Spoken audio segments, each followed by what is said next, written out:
সবাইকে শুভেচ্ছা জানাচ্ছি। আজকে আমরা জানব কিভাবে আপনি ব্লগ ওয়েবসাইটের ল্যাঙ্গুয়েজ বা ভাষা পরিবর্তন করবেন। ব্লগ ওয়েবসাইটের ভাষা ইংরেজি থাকবে, এটাই স্বাভাবিক, এটাই সচরাচর হয়ে থাকে। কিন্তু এটা যদি হঠাৎ বাংলায় পরিবর্তন করা হয় তাহলে আপনার জন্য এটা সহজবোধ্য হবে না, কারণ আপনি সবসময় ইংরেজি ব্যবহার করে থাকেন। তো আমরা আজকে দেখাবো যে কিভাবে আপনি এই ভাষা পরিবর্তন করবেন। তো ভিডিওটি শুরু থেকে শেষ পর্যন্ত দেখবেন, আর কোথাও কোনো স্কিপ করবেন না। আর আপনি যদি এই চ্যানেলে নতুন হয়ে থাকেন তাহলে এই চ্যানেলটি সাবস্ক্রাইব করবেন আর পাশে থাকা বেল আইকনটি বাজিয়ে দেবেন। তো আমরা প্রথমত যে কোনো একটি ব্রাউজারে গিয়ে এটা লগ ইন করে নেব। আপনার ব্লগটি আপনি লগ ইন করে নেবেন। তো আমি একটি ব্রাউজারে যাচ্ছি, এখানে যে আমি তো আমার ওয়েবসাইটে আমি ঢুকবো।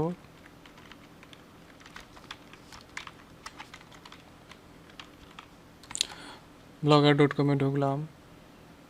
তো আমার অ্যাকাউন্টে এখানে লগ ইন করাই আছে। তো আপনার যদি লগ ইন না করা থাকে ব্লগার ওয়েবসাইটে, তাহলে আপনি এটা ব্লগার ওয়েবসাইটে আপনার ওয়েবসাইটটি লগ ইন করবেন। তারপরে ভাষা পরিবর্তন করার জন্য আপনারা যে কাজটি করবেন, এই সেটিংসে যাবেন।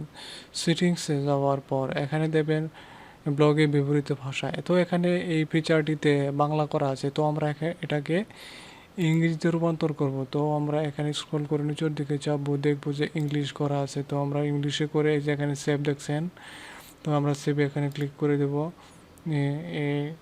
আমাদের ভাষা কিন্তু পরিবর্তন হয়ে গেছে, বাংলা থেকে কিন্তু ইংরেজিতে পরিবর্তন হয়ে গেছে। তো তো আজকের পর্ব এখানে শেষ করছি। ভিডিওটি ভালো লাগলে একটি লাইক দেবেন।